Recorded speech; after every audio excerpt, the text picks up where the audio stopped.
এই একটা মাত্র ভুল করলেই নিরামিষ পেঁপের তরকারির স্বাদ একদম নষ্ট হয়ে যায়।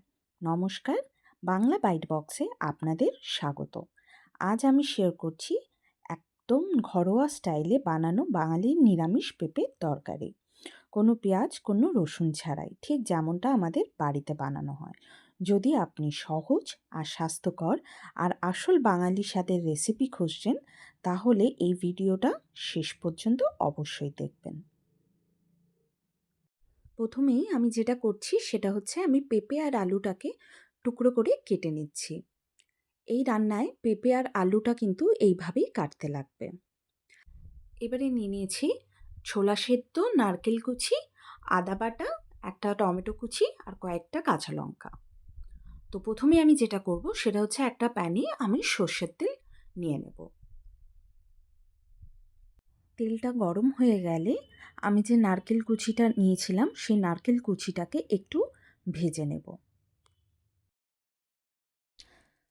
নারকেল কুচিটা ভাজা হয়ে গেলে আমি ওই সেম তেলেই একটা গোটা শুকনো লঙ্কা, অল্প একটু পাঁচফোড়ন, একটা তেজপাতা, দুটো কি তিনটে গোটা এলাচ আর দারচিনি ফোড়ন দিয়ে দেবো।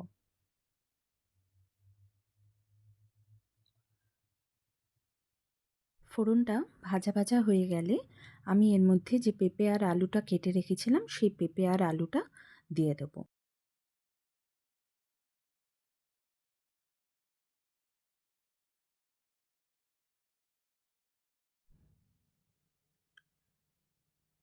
এবারে আমি দিয়ে দেবো এর মধ্যে 1 থেকে 1.5 চামচের মতো লবণ।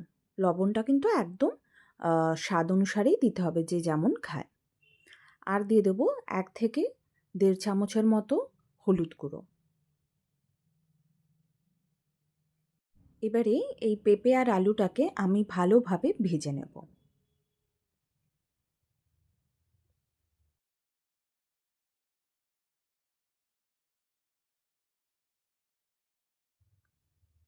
পেঁপে আর আলুটা কিন্তু আমার ভাজা হয়ে গেছে। এবারে এর মধ্যে আমি 2 থেকে 3 চামচের মতো আদা বাটা দিয়ে দিচ্ছি। যেহেতু এটা নিরামিষ তরকারি, তাই কিন্তু আমি জাস্ট আদা বাটাই দেবো, এর মধ্যে কোনো রসুন বা পেঁয়াজ পড়বে না। আদা বাটাটা দিয়ে আমি ভালো করে তরকারিটাকে কষিয়ে নিচ্ছি। যে কোনো রান্না আমরা যত ভালোভাবে কষাবো তত ভালো টেস্টটা আসবে, সেটা আমরা যেই রান্নাই করি না কেন। এরপর আমি যে টমেটোটা কুচিয়ে রেখেছিলাম সেই কুচনো টমেটোটাও আমি এর মধ্যে দিয়ে দিচ্ছি।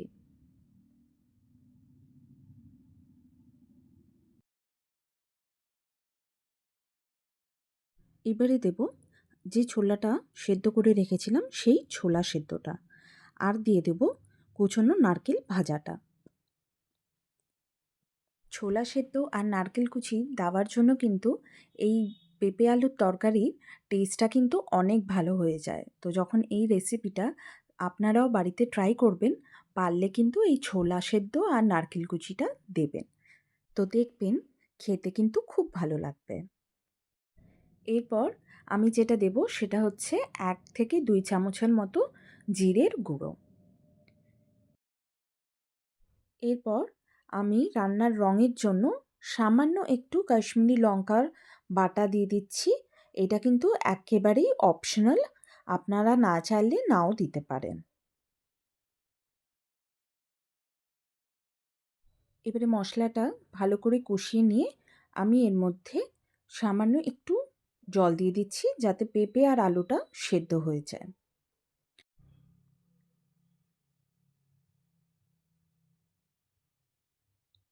এই রান্নাটা কিন্তু একটু মাখা মাখা হবে, তো তাই আমি কিন্তু জল বেশি দিইনি।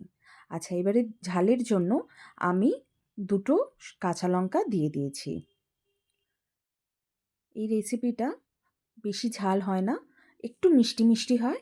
তো চিনির পরিমাণটা অল্প একটু বেশি দিতে হবে। যারা এখনও আমাকে সাবস্ক্রাইব করেননি তারা পারলে একটু সাবস্ক্রাইব করে দেবেন, যাতে আমার রেসিপিসগুলো আপনাদের কাছে পৌঁছতে পারে। আমার কিন্তু অলমোস্ট রান্নাটা হয়ে গেছে। তো রান্নাটা নামানোর আগে আমি এর মধ্যে অল্প একটু ঘি আর গরম মশলা দিয়ে দেব। এই রান্নাটায় কিন্তু একদম বেশি মশলা দিলে চলবে না। যত কম মশলা দেবেন রান্নার স্বাদ কিন্তু ততই ভালো হবে। আর যেহেতু এটা একটা হেলদি নিরামিষ তরকারি, তাই একটু কম মশলাতেও রান্নার স্বাদ কিন্তু অসাধারণ হবে। আপনারা কিন্তু অবশ্যই একবার হলেও বাড়িতে এই রান্নাটা করবেন। আর কেমন লাগলো সেটা কিন্তু আমাকে জানাতে একদম ভুলবেন না। আর ভালো লাগলে একটা লাইক করে দেবেন। আমার সাথে এতক্ষণ থাকার জন্য আপনাদেরকে অসংখ্য ধন্যবাদ।